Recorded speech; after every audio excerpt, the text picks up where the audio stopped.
I want now to welcome our speaker today, Amanda Poppei, who is in her 10th year as the senior leader at the Washington Ethical Society. Ms. Poppei is, in addition to being an ethical culture leader, is a Unitarian Universalist minister, and she holds degrees from Yale University and a master's degree, a Master of Divinity from the Wesley Theological Seminary. She's also the vice president of the Unitarian Universalist Humanist Association and a co-founder of the Humanist Clergy Collaboratory. She lives in the DC area with her spouse and 2 children who are also with us here today, and we'd like to welcome them as well. Please welcome Amanda Poppei, who will speak on courage for the resistance and the relationships. Thank you very much. Can you put this back down? Oops, no. Look at that.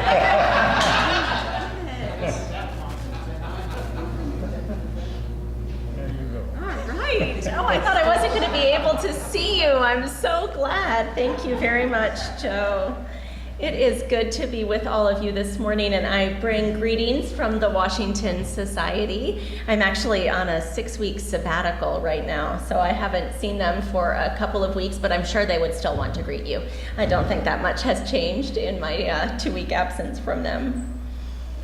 I'd like to start actually with a poem from Yosemar Reyes, who is an undocumented American poet and activist. Reyes was born in Guerrero, Mexico, and was raised in East San Jose, California.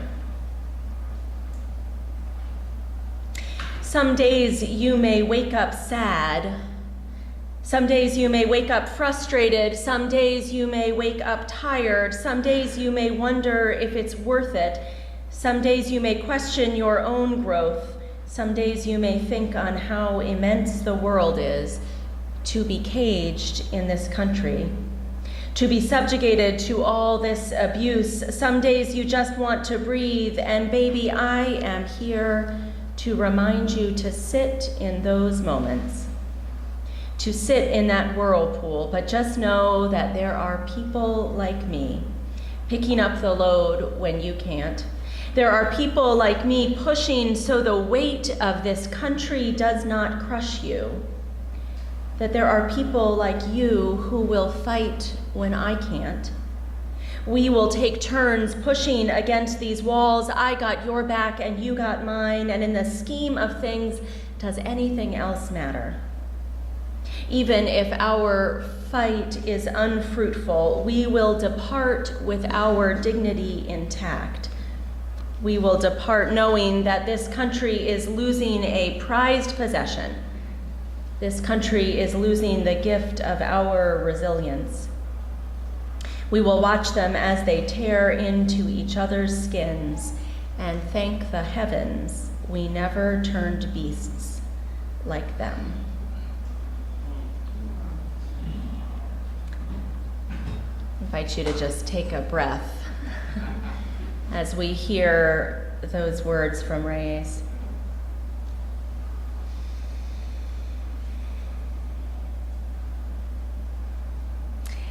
I was a fearful child. Most of those fears actually stayed with me into adolescence and young adulthood. I was scared of a whole list of things. Dogs, that was a big one. The dark. Matches, lighting them specifically. It's okay if they're just in the box, you know. It turns out that lighting matches is a difficult thing to be scared of if you are considering a career in ministry. We light a lot of candles, you know. Driving on highways, that was a hard one when I moved to the DC area. We're ringed by a big highway, and I had a very complicated system of avoiding the highways at all times. Took me a while to get places, not gonna say it didn't. In fact, I had a whole understanding of myself as someone who was afraid of things, a fearful person. someone without a lot of courage. Of course, eventually I got wiser than that. Most of you are probably already that wise. You realize that being afraid is in no way counter to having courage. I remember the moment when I came to that realization. I was in front of a dog, one of the big things I was afraid of, although I believe it was actually rather a small dog. And as I stood there filled with fear and ready to bolt, which was my usual reaction, I realized I could instead stay and just be afraid, that the fear wasn't going to kill me. I could be afraid and near the dog and courageous all at the same time. So if that's the case, how do we manage this? How do we find the courage to be with our fear, to face it by moving alongside it, staying with it, to do the difficult things in our lives and in the world? Because the world seems to require a lot of courage these days, doesn't it? We are all called to fight against oppression and injustice all the time. We were before the most recent presidential election, but it feels even more present, I know, to many of us now. And I know that some of the courage that we need now is not about dogs or matches or highways, except perhaps shutting them down. It's the courage to respond to the world around us, to go to the march, to shut down traffic, to stand up to hate speech, to intervene and de-escalate.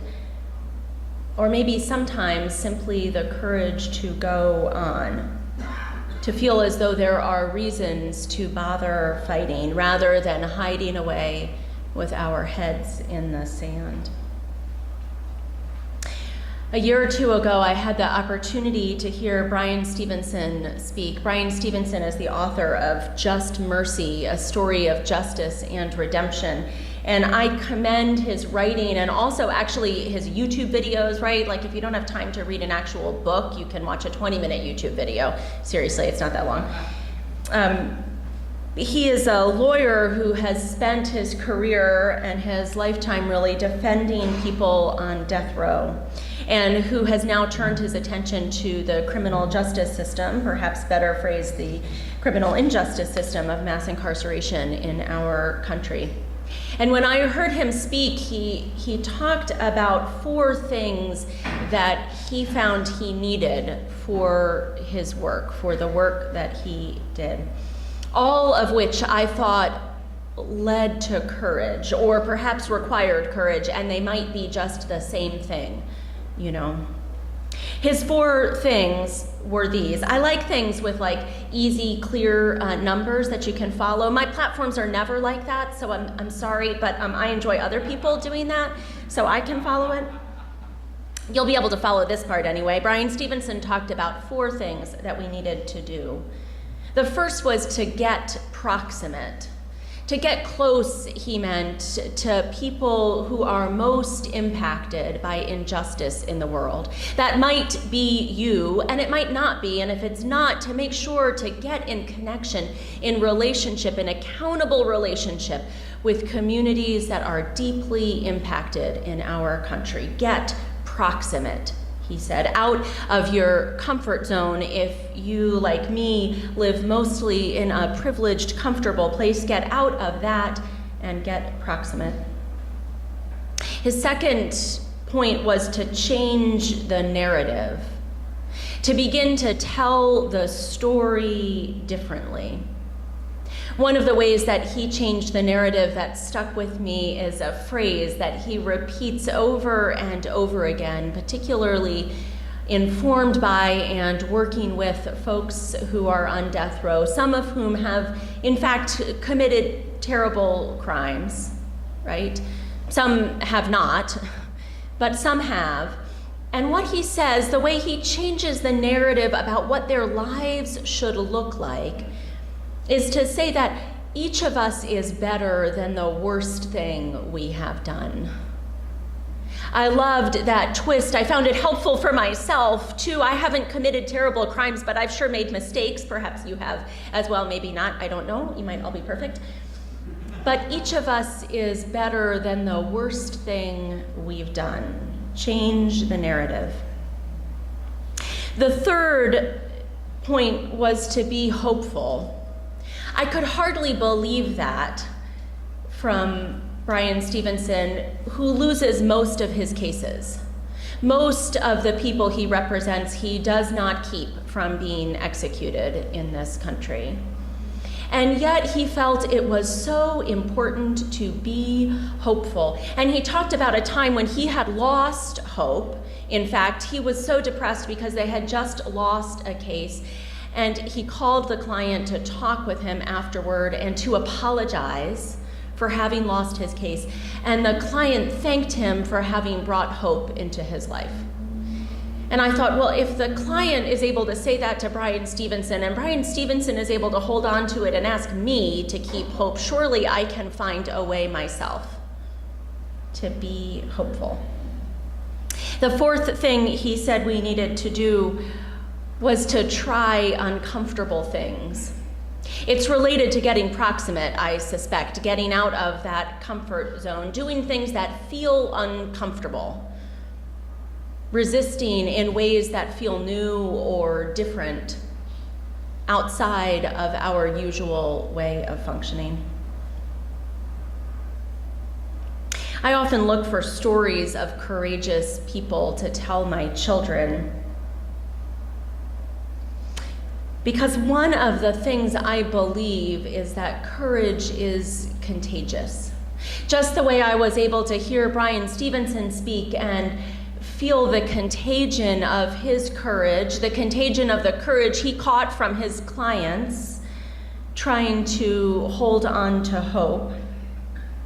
I think courage in general is contagious. When we hear the stories of people walking, moving with their fear, trying to change the world. The Exodus story, bet you didn't think I was going to say that next. The Exodus story you may be familiar with. It's from the Hebrew Bible, and it's the story of Moses leading the people to the Red Sea, right, to escape slavery in Egypt. And there's a certain way that that story is told by a Unitarian Universalist minister, Alice Blair Wesley, that I particularly like. She says that there all the people were with Moses at the Red Sea, and he parted the waters, which must have been pretty impressive looking, the way the story goes. And yet no one was willing to take the first step. I mean, seriously, think about it. Would you? Would you trust that the water wasn't going to just come right back in? No, of course you wouldn't. No one was willing to take the first step, but they needed that first person to walk with courage, with fear, into the parted waters. Now, if you're like the Washington Ethical Society, the Exodus story is not your typical text here, and so I'll give you another version of it, which is penguins.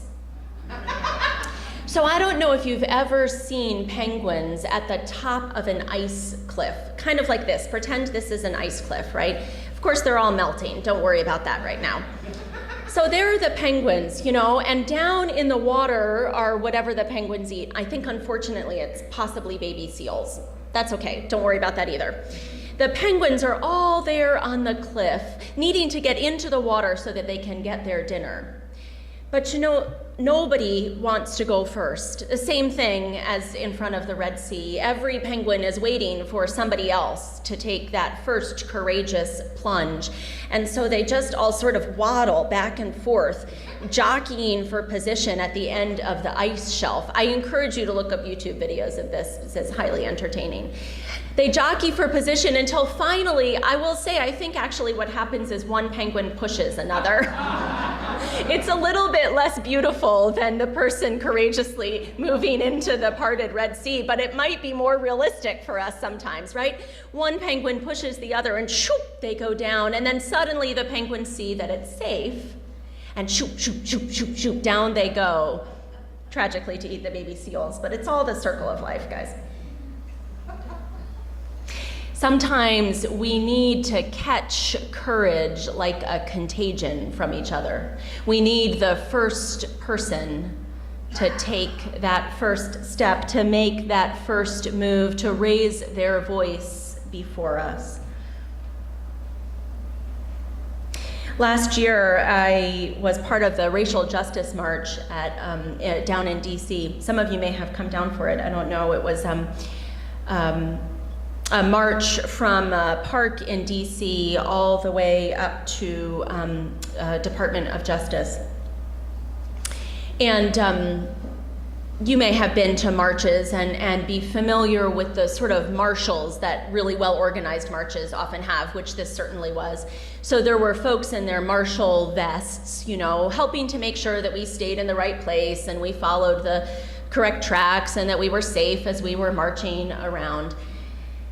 And also exhorting us along and asking us to, you know, do the correct march cheers and all of that. I don't know if you've done those sorts of cheers. You know, they often are a call and response, those cheers. You know, so it's tell me what democracy looks like. This is what democracy looks like. Which means that you get a little breath in there, you know. There's this sort of call part where you're quiet and then the response part where you're speaking. Well, in this march, there was a particular marshal who was with my group most of the way, a young black woman. And she told us to chant, Black women matter, Black children matter. Black women matter, Black children matter, just over and over again. There were no breaks in that chant. And we were pretty good for a couple of minutes. And then, you know, we were tired and people started dropping out of the chant. And she got on her megaphone and she said, "Oh, are you tired? Are you tired? Imagine." And keep on chanting. The least, she said in her megaphone, the least you can do is lose your voice today. So we kept on chanting. It was literally the least we could do. One of the ways I have found contagious courage in this time is to look to those most deeply impacted by the policies in our country. The author of the poem I read this morning, An Undocumented Immigrant. To look to those who have been battling injustice in this country for decades and decades, for whom nothing particularly new is happening. Now, I want to be clear that it's not the role of impacted folks to be courageous for me, right?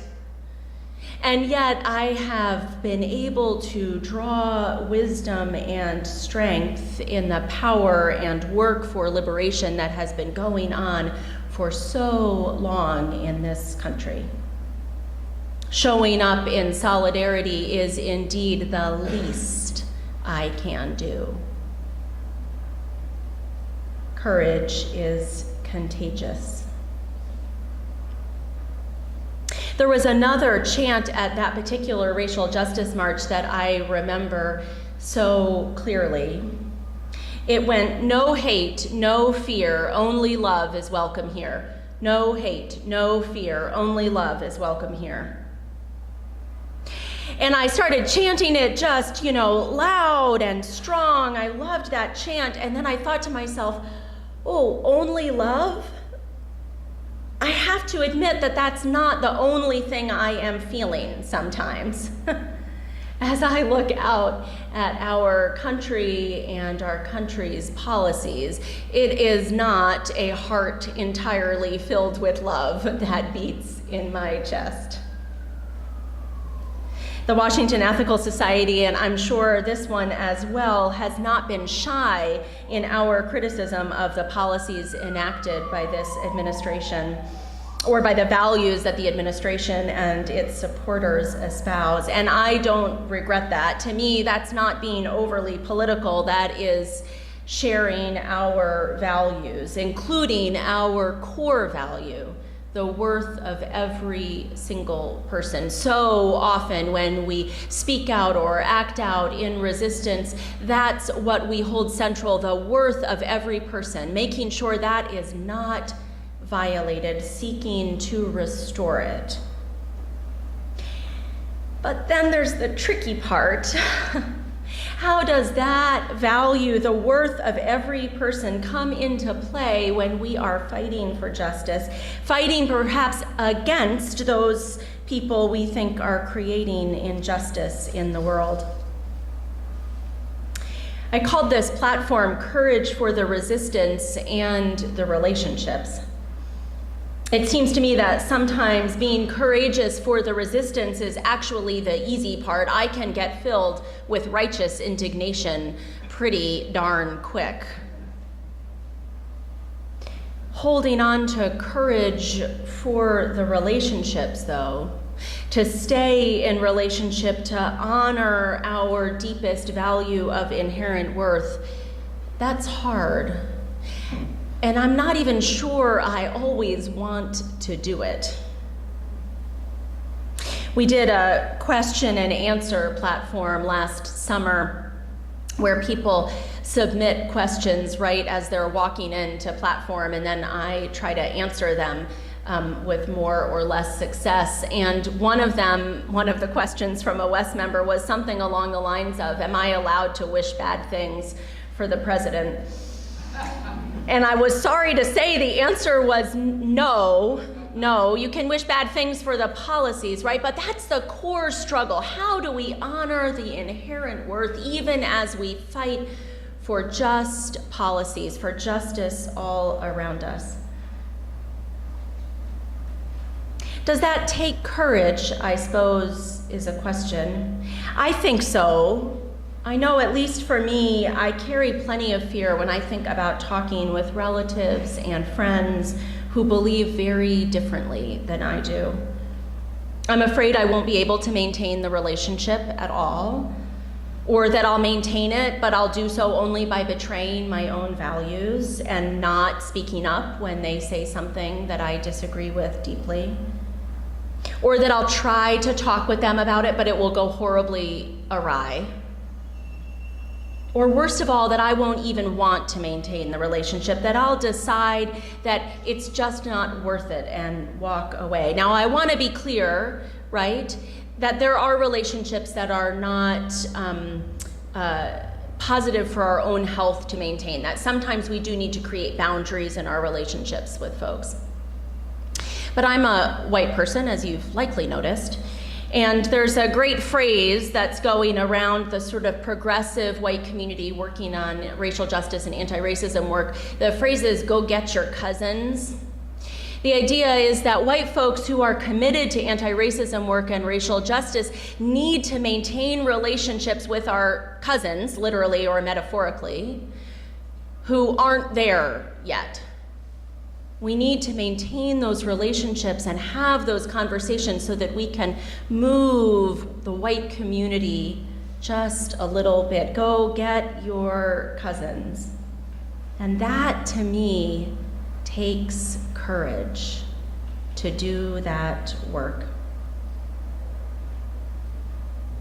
The word courage comes from the Latin by way of Old French, from the word for heart. Speakers of New French will also recognize it, new, I guess, post-Middle Ages French, in the word cœur. Hidden in that root with heart may be the key to facing the fears that come with relationships, the courage that is needed to stay connected with all, to be a space where only love is welcome here, while also being a space where resistance is spoken freely. We hold on to those fears with heart, with courage. For me, heart is about faith, too. I often say that that core value we talked about, the attribution of worth to each person, the belief in inherent worth, is our biggest faith statement. Felix Adler, the founder of Ethical Culture, wrote extensively about how he attributed worth but didn't always find it there. Didn't always see it easily, he meant, you know. I actually asked some of my ethical culture colleagues to reflect on this value, the inherent worth. Joan Johnson Lewis wrote really beautifully. Here in this community, she wrote, "We value the actions that come from beliefs more than we value the beliefs. We have no common creed, but we have some commitments to act. We say we will attribute worth to every person. We admit we don't know whether there really is such a thing as worth, but we'll take an action anyway, attributing it." Mike Franch, another ethical culture colleague who is retired now, Joan, as you may know, serves at the Brooklyn Ethical Society and also at Riverdale Yonkers. Mike is retired, and perhaps with retirement comes a kind of freedom in your speech, because I liked the way Mike said it. I've come to the conclusion, he said, it's all the same thing. To say that it's inherent is still attributing because it's still there because we say it's there. It's all kind of a dodge. We're looking for reasons, Mike Franch said, maybe excuses to treat people decently. At one time, and still today for some folks, behave this way because God said so worked. When that stopped working, we needed other reasons. I still think, he wrote, worth and dignity are a useful ideological framework, but I also like rules. I follow and recommend Adler's supreme ethical rule, not because he said it, but because I find it works. Even if you believe people are crap, stained with sin and I told you he was free with his language because he's retired. Even if you believe people are crap, stained with sin and racism and all manner of vile things, it still works. It still works in those relationships that we need to approach with courage, with heart, to treat people as though they are worthy, to stay in the conversation somehow. I'd like to close with a story. Many of you know about Colin Kaepernick, the NFL player who was among the first to sit during the national anthem. I heard that story and thought that he had one kind of courage, the fighting against injustice kind, you know, and he certainly did and does, and he has, as you may know, faced harsh consequences in his career. He also, if you're wondering, has the put your money where your mouth is kind of courage. He's pledged $1 million to supporting impacted communities and has already spent $700,000 of that on groups ranging from United We Dream to Asada's Daughters to the Coalition for the Homeless. It turns out, though, that Kaepernick also has the other kind of courage, the using your heart in approaches to relationships kind, the seeking out someone else's best kind of courage. So here's how the story goes. I got this story on Facebook, so I don't have an author to quote, but I did check it out on Snopes, and it's totally legitimate, so you can trust me. On August 14th, 2016, Colin Kaepernick sat for the national anthem. Sat. Nobody noticed. On August 20th, at his next game, he sat again, and again, nobody noticed. On August 26th, almost 2 years ago, 2016, he sat, and this time the cameras caught it at the right moment, and he was met with a level of vitriol that had been really unseen for many years against an athlete. I will note it's not unseen in our history against an athlete, and it's always been directed at athletes of color. He went on to explain that his protest didn't have anything to do with the military. It wasn't a statement about the US military, but that he found it difficult to stand for a flag that represented a country where people of color were treated unfairly. So here's where the story gets interesting. On August 30th, just a few days later, Nate Boyer, who's a former Army Green Beret turned NFL long snapper, which I actually didn't know was a thing until I read this story on Facebook, but they tell me that is an actual position, a long snapper. It's not like a cheer.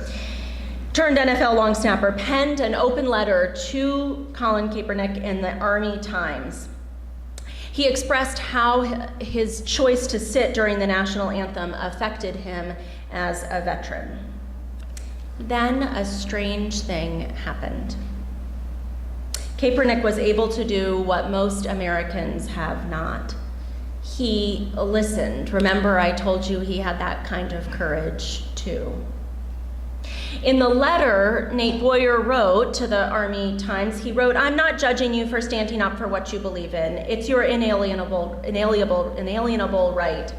What you're doing takes a lot of courage, and I'd be lying if I said I knew what it was like to walk around in your shoes. Even though my initial reaction to your protest was one of anger, I'm trying to listen to what you're saying and why you're doing it."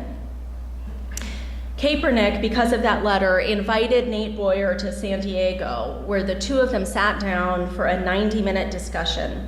In that discussion, Nate, the veteran, proposed that Colin kneel instead of sit during the national anthem.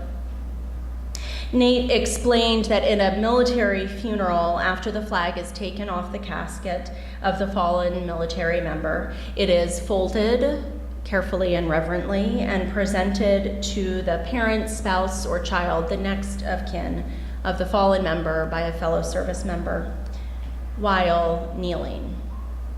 You have that image perhaps in your head, the soldier kneeling with the flag to offer it.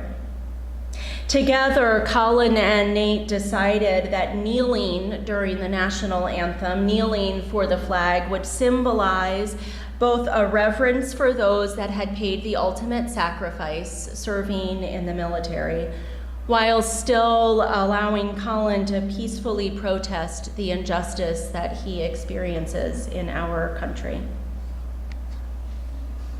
Both kinds of courage. The kind that's about standing up or sitting down or kneeling or stopping traffic for what you believe in, fighting against injustice every day. And the kind of courage that's about listening and speaking with heart, about maintaining relationships that are difficult and hard with the possibility of understanding. I loved that story because Kaepernick had both kinds of courage and has them still. And courage, as the penguins know, is contagious. May we all catch a little bit of courage, whichever kind your heart needs most. Thank you.